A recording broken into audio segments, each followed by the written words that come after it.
One of the biggest questions pro athletes face today is, not surprisingly, whether they'll get paid while our nationwide pause on large gatherings is underway. But for WNBA players who play not just here in America, but overseas, the issues they face can be much more complicated. Here's Jeremy Schaap. The WNBA bills itself as the world's premier women's basketball league. And there's merit to that claim, which is reflected in the league's growing popularity. Last season, with stars such as Brittany Griner, Liz Cambage, and two-time MVP Elena Delle Donne leading the way, TV ratings grew 64% from 2018.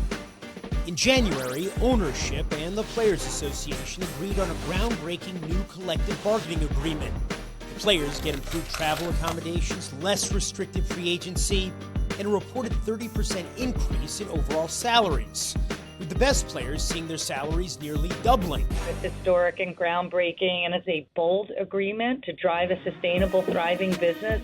But even with this new deal, the team's salary cap in the WNBA equates to just 37% of the median individual salary in the NBA for a single player. So to get paid more, sometimes much, much more, about half the league also plays overseas. We don't know when we are going to see Diana Taurasi in the WNBA again next. We do know it will not be in 2015. Diana Taurasi, the league's all-time scoring leader, skipped the entire 2015 WNBA season at the insistence of her club team in Russia. In Russia, Taurasi was earning $1.5 million, 10 times what she would have made in the WNBA. In the WNBA, we play year-round.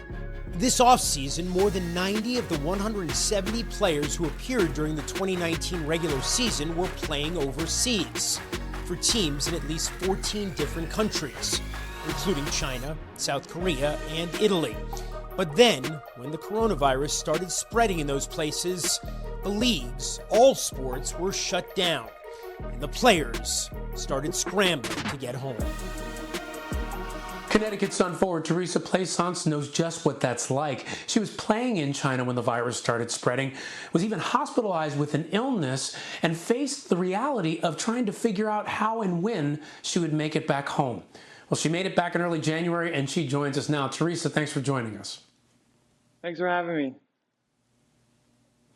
Now, Theresa, as I understand it, early December, you had a 103-degree fever, you had chills, vomiting. These are all symptoms associated with the coronavirus. What was your treatment like in that Chinese hospital, and were you tested for the virus? So I woke up one morning, I just wasn't feeling right. By 4 o'clock that day, I had a 103 fever, and they brought me directly to the hospital, and they were just injecting me with a bunch of stuff. I had no idea. I was so sick that I honestly didn't ask what they were putting in me. I just wanted the pain to end, kind of. And being in that hospital and being in that kind of situation wasn't ideal for, comfort. I wasn't in my own country. I didn't speak their language. And it was definitely a difficult situation. And I understand that they gave you a hospital bed, but it wasn't appropriate. Tell us about that. So, when I went to the hospital, it's overcrowded, and by the time they put me into a room, they wheeled me to a room filled with about 4 or 5 beds, and in that room, they took a woman out of the bed, and then they said, you can proceed to lay here, and I was just like, I'd rather not lay in a bed that somebody else just got out of. They didn't change the sheets, they didn't clean it. So I just waited until they put me into a room for special circumstances where it was sanitized and not used, because obviously they were waiting for whatever special circumstances it took to be in that room. Now, were you tested for the coronavirus at the time? I was not tested for the coronavirus at the time. At the time, there was no such thing as the coronavirus. I was diagnosed with pneumonia and an unidentified virus. And here we are in March, and was it the coronavirus? I mean, my symptoms were spot on, but I know I was never tested or confirmed to have the coronavirus. Now, when you were in that hospital, and even after, you continued to play. As I understand it, you played a game in Wuhan where the outbreak started. Did you ever have concern about whether or not and when you would make it home. And what was that like for you? So I was, my first day in the hospital was on a Tuesday. By Saturday, I was playing in a game.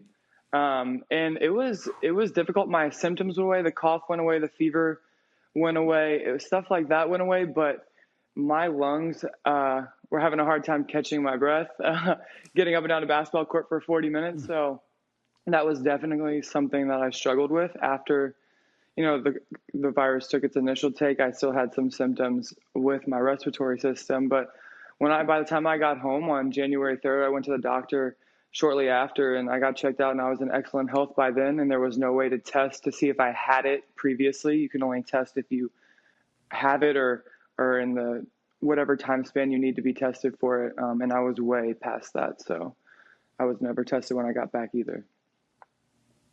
So in all of this, what was the hardest thing for you to deal with emotionally? The hardest thing for me to deal with is not, worrying your parents or my family. Calling back and telling them that I wasn't feeling well, but not telling them the severity of my diagnosis was something that I had tried to keep to myself, just not to worry anyone. And then coming to the realization months later that, this pandemic is something that I had this virus potentially, and it's kind of scary to think about being in a foreign country and not having the resources that we're used to having here. All right, Theresa, we are so happy that you are back in the States with your family as well, and we wish you well going forward. Thanks so much for joining us.